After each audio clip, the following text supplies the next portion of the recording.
आली आणि जिचे आकाश हे सैनिकाच्या शौर्याने सुरक्षित झाले, जिचा प्रत्येक श्वास कष्ट करणाऱ्याच्या कष्टाने सजीव झाला, अशा या समाजाच्या आत्म्याला साहित्यिकांचा सन्मान लाभत आहे. शेतकरी बी पेरतो, पीक उगवतो आणि पोट भरतो. तो स्वतः सोबत जगाचाही पोशिंदा आहे. सैनिक सीमारेषेवर उभा राहून स्वतःचे प्राण पणाला लावून देश सुरक्षित ठेवतो. कष्टकरी हाताने, बुद्धीने, श्रमाने विकासाची चाके फिरवतो.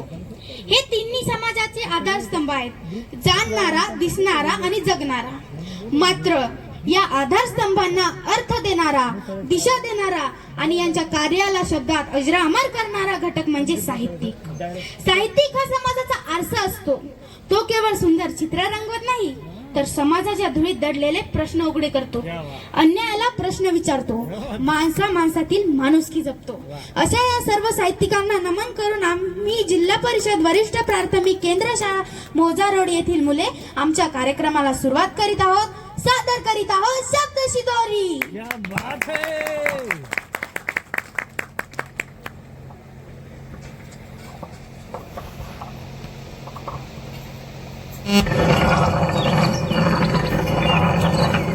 सुंदरी माझे जाते गे,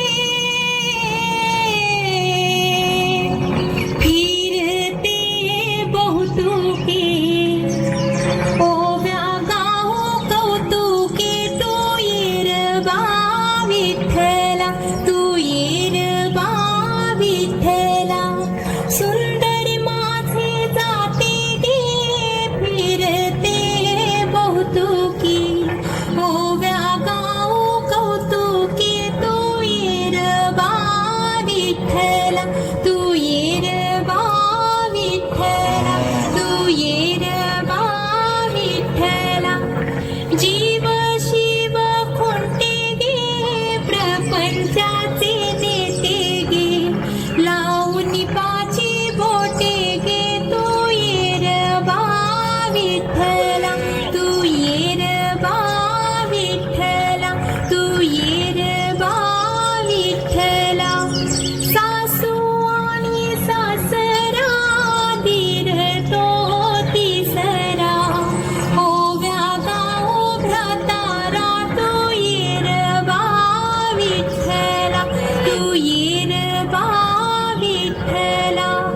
12-16 गडणी अवघ्या कामिनी, ओव्या गाऊ बैसुनी. तू येर बा विठ्ठला, तू येर बा विठ्ठला, तू येर बा विठ्ठला.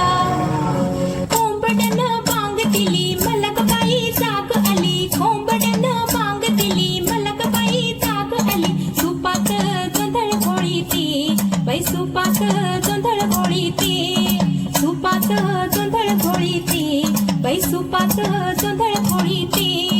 घेऊन गोटा मारून खुंटा, घेऊन गोटा मारून खुंटा. बाई जात्यावर जळण जळीते, जात्यावर जळण जळीते, बाई जात्यावर जळण जळीते.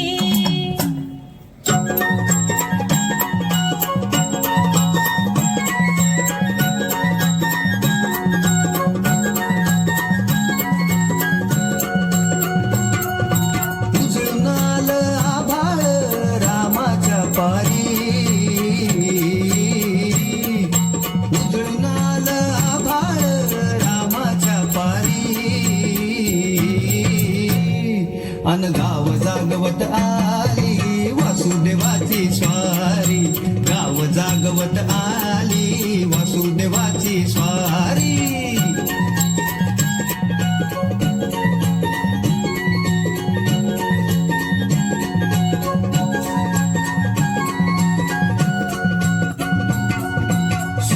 संग ईर्षा धरतोय अंधार गा अंधार. उजेड केला घेतो म्हणून बेजार गा बेजार. बापाच्या मोर पुण्याई पडती या भारी. अन गाव जागवत आली वासुदेवाची स्वारी, गाव जागवित आली वासुदेवाची स्वारी.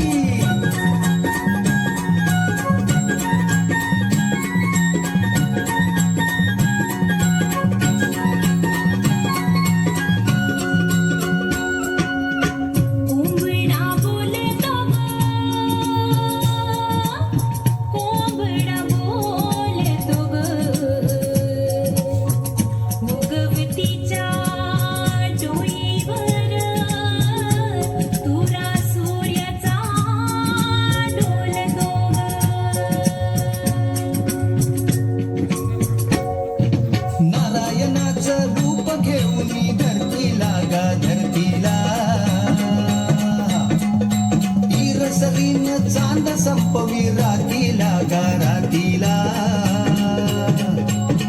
ही चित्त कल्याण पायी असावी सारी अन गाव जागवित आली वसुदेवाची स्वारी गाव जागवित आली वसुदेवाची स्वारी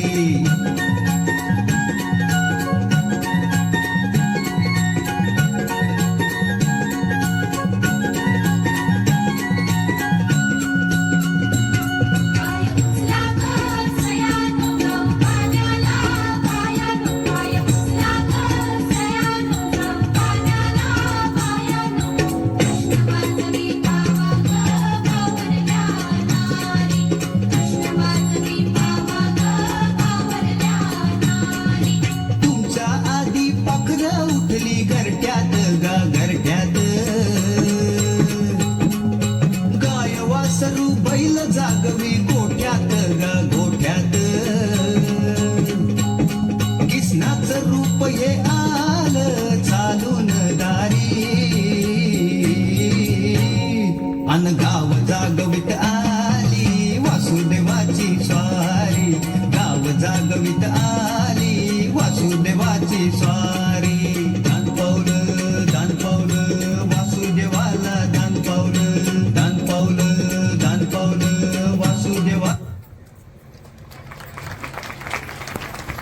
अजून काही लोककलावंत असतात का ग? हो असतात, मी सांगते तुला. वासुदेवाप्रमाणेच गोंधळी, शाहीर, कीर्तनकार, तमासगीर, भारुडकार, पोवाडे म्हणणारे, नागपंचमीला बाऱ्या म्हणणारे, कोकणातील दशावतारी कलाकार, कोळी नर्तक, झिम्मा फुगडी खेळणाऱ्या महिला, बहुरूपी कलाकार, नंदी बैलावाले, हे सर्व लोककलावंतच असतात. आणि अजून एक सांगते, आपल्या संपूर्ण जीवनाला समृद्ध बनवणारा अजून एक वर्ग आहे बरं का. म्हणजे काय? आपल्याला समृद्ध बनवणारे असे कोणते? अगं नम्रता, समृद्ध वर्ग म्हणजे साहित्यिक वर्ग. साहित्यिक म्हणजे समाजाचा आरसाच. हे साहित्यिक कुठे हे साहित्य पुढे वळ, पुढे. बरं, मग तुम्ही आधी सांगितलेले मी सर्व पाहिले. मग हे साहित्यिक कुठे असतात आणि कसे दिसतात? हे बघ नम्रता, हे सर्व बसलेली मान्यवर आहे ना, हीच तर साहित्यिक मंडळी आहे. बघ ना, किती मोठी मोठी मंडळी आहे ही. बरं, मग हे साहित्यिक काय करतात? साहित्यिक म्हणजे समाजाचे शिल्पकारच. साहित्यिक म्हणजे समाजाचे वास्तव मांडणारे, विचार प्रवर्तन व प्रबोधन करणारे, संस्कृती व परंपरेची जतन करणारे, भाषा समृद्ध करणारे, नैतिक भावनिक व नैतिक संस्कार करणारे, ऐतिहासिक वारसा जपणारे आणि दीनदुबळ्या शोषित समाजाला न्याय मिळवून देणारे. समाजाचा जणू कोणाच म्हणजे साहित्यिक. पलीकडे कशाला चाललं? अरे बाप रे, म्हणजे समाजाचा मुळात साहित्यिक आहे म्हणायचं. होय, अगदी खरं बोलली.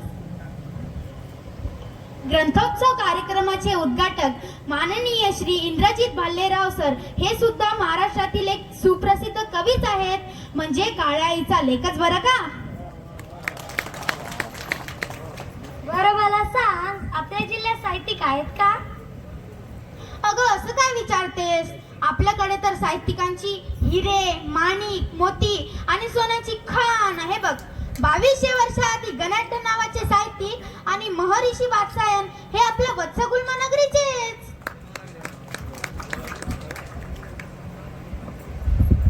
काय सांगतेस काय? मला तर गर्वच वाटत आहे.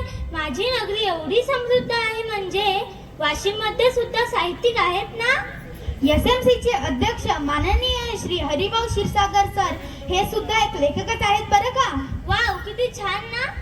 हो, त्यांनी त्यांचे चितकळा नावाचे हे आत्मचरित्रही लिहिले.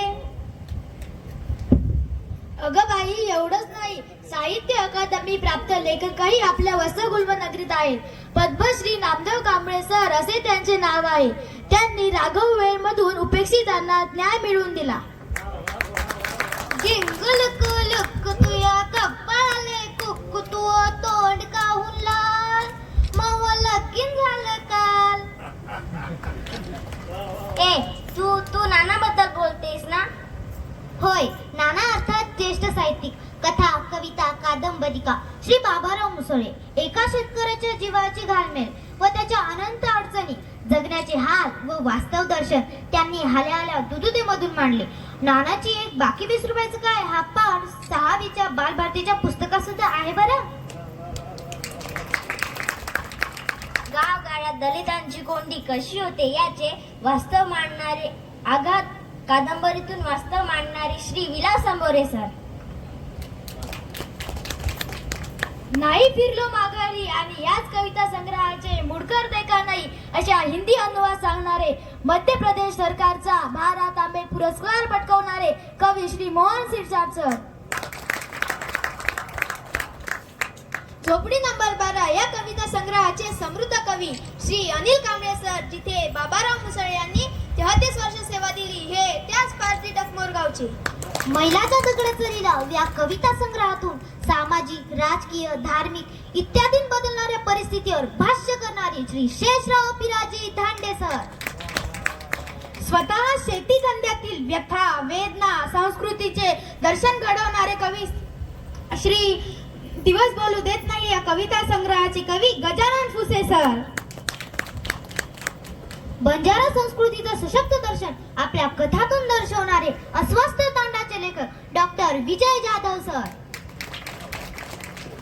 आम्ही वंश सूर्याचे या कविता संग्रहाच्या कवयित्री मधुराणी बनसोड ह्या ग्रामीण स्त्रियांच्या वेदना व्यक्त करणाऱ्या दमदार कवयित्री. साल जळते केशर यामधून सामाजिक वास्तुत्व मांडणाऱ्या कवयित्री उज्ज्वला मोरे देबाजी मॅडम. विदर्भ साहित्य संघाचे मानाचे पुरस्कार पटकावणारे अजून 2 साहित्यिक आहेत, ते म्हणजे शिक्षणाचा गुताडा समाजासमोर मांडणारे दोंडूजा इंगोले सर आणि गावाकडच्या कथा समाजासमोर सांगणारे तरुण लेखक राशीद पठाण सर. रयतेचे मावळे या कविता संग्रहाच्या निर्मात्या मीनाक्षी नागराळ मॅडम. 99व्या अखिल भारतीय साहित्य संमेलनामध्ये वाशिमचा झेंडा गाडणारे डॉक्टर विजय काळे सर. एवढंच नाही, सुप्रसिद्ध विनोदी कथाकार अशोक मानकर सर हे सुद्धा आपल्या वत्स गुल्मनगरीचेच आहेत. मानकर सरांची इयत्ता 7वीच्या बालभारती पुस्तकात गजगंधारी नावाचा हा पाठ सुद्धा आहे. अरे बापरे, एवढे साहित्य आपल्या वाशिमचे आहेत हे तर मला माहीतच नव्हतं. अजून खूप आहेत, पण वेळेअभावी मी प्रत्येकाचे नाव इथे घेऊ शकत नाही. असा खूप सुंदर वारसा लाभलेला आहे बघ आपल्या वाशिमला. अशा अनेक साहित्यिकांमुळे आणि महापुरुषांच्या महान कार्याने आपण समृद्ध झालोय बघ.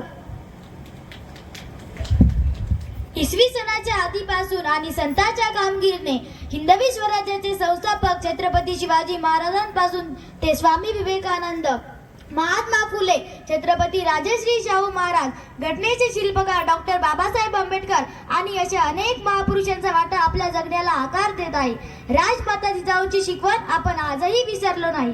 सावित्रीबाई फुले, फातिमा शेख, ताराबाई शिंदे, आनंदीबाई जोशी, रमाबाई, पंडिता रमाबाई अशा अनेक स्त्रियांनी स्त्री शिक्षणासाठी दारे खुली केली. होय, राजमाता जिजाऊ, माता रमाई, माता सावित्रीच्या आदर्शावर आजच्या स्त्रिया चालतात. म्हणून आज स्त्री सर्व क्षेत्रात पुढे मोकळा श्वास घेते, स्वच्छंदी जगते. घरकामासोबत देशाच्या राष्ट्रपती पर्यंत आपण मजल मारली. म्हणून स्त्री आज जर थोडी स्वतःसाठी जगली तर त्यात बिघडलं कुठे? तिलाही जीव आहे, तिलाही मन आहे, तिलाही मैत्रिणींमध्ये जिम्मा फुगडी खेळी वाटते. चला गा चला, थोडा स्वतःला वेळ देऊयात.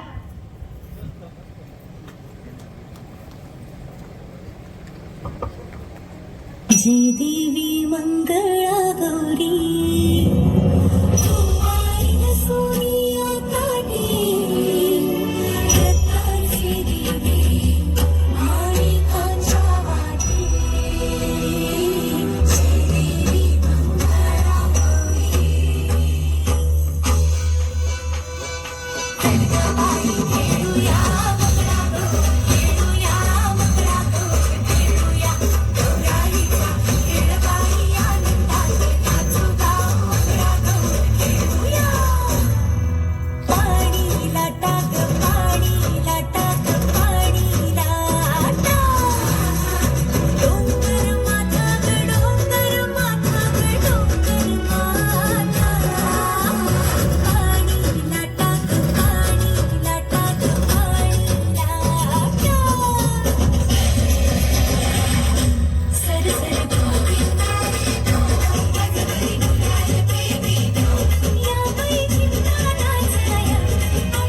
आंखों में झाके है दिल में क्या क्या शुरू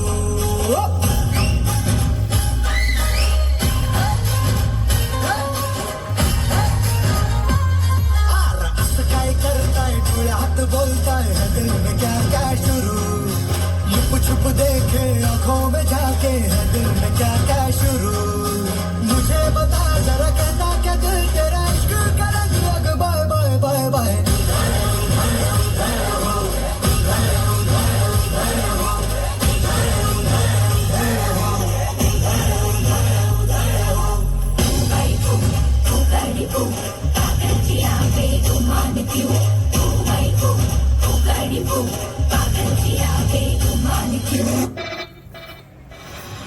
बाई म्हणजे जिवंत यंत्रच. घरात सगळ्यात आधी उठून सगळ्यात उशिरा झोपणारी जणू काही मशीनच. दिवसभर असंख्य कामे करून घरातील प्रत्येकाचे काम सुद्धा तीच करते. ती सर्वांचं करता करता तिचंच जगणं विसरून जाते. ती सगळ्यांचं करते पण तिचा कुणी खरंच विचार करतं का? घरातील प्रत्येकाला तिच्याकडून अपेक्षा असतात पण तिच्या अपेक्षांचं काय? ती फक्त स्त्री आहे म्हणून तिने राबावं का? अहो तिचाही जीव आहे. तिलाही जगावं वाटतं. मन भरून तिलाही मैत्रिणींशी गप्पा करून थोडा स्वतःला वेळ द्यावा वाटतो. नवऱ्यांनी तिच्या मनाचाही विचार करावा. त्यासाठी आमचं हे सादरीकरण.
बाई पण भारी र